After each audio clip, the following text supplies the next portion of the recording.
So, buhay namin sa probinsya. Ayan ang inulam namin. Suso, bagumon kung tawagin. Ayan, malalaki. Libre lang yan doon sa probinsya. Libre lang. Ibinigay lang at dala ng kapatid ng asawa ko. Nilagyan namin ng gulay.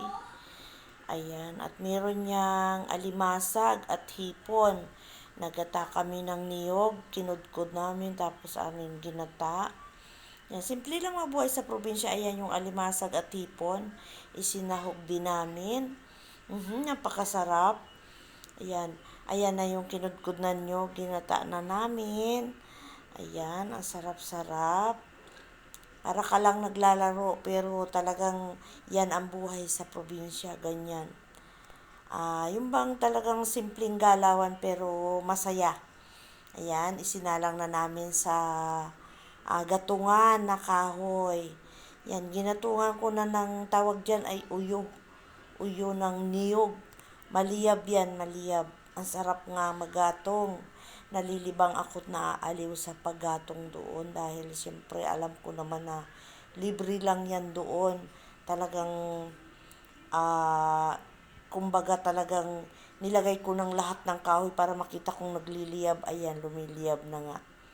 Ang sarap ng buhay sa probinsya kapag minsan din na punta ka yan, nakasalang na.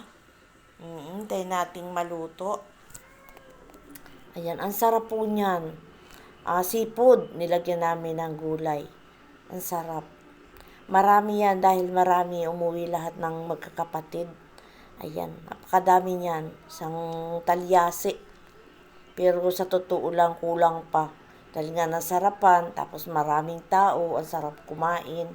Malilibang ka, hindi mo alam na nakakarami ka na ng kanin. Ayan, nilagay na namin yung suso.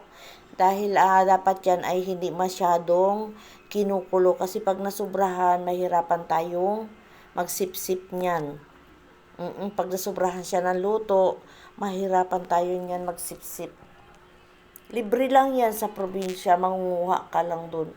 Yung iba nga, hindi yan inakain doon. Ewan ko ba. Para siguro nagsasawa na rin sila. Sawa na rin silang kumain ng mga ganyan. O ayan, yung isang parte doon sa kabila. Sa ilalim ng niyugan. Nagluluto kami ng sinaing. At yung isa ulam din. Eto na nga, nagliliyab na yung kahoy. Ang sarap kasi gatungan, napakasarap maggatong. Ayan, malapit na yan maluto.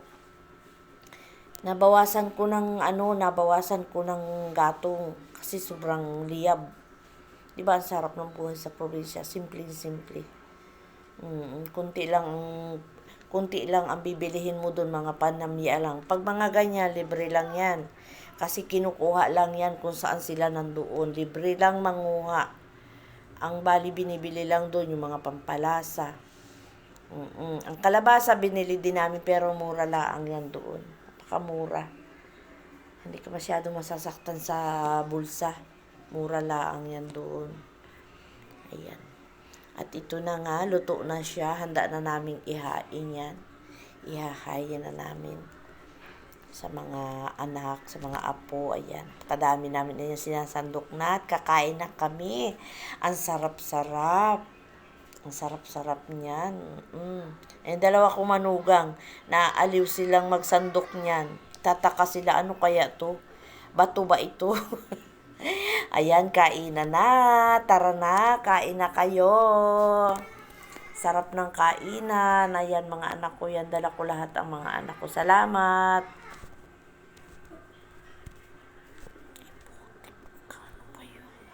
Ay.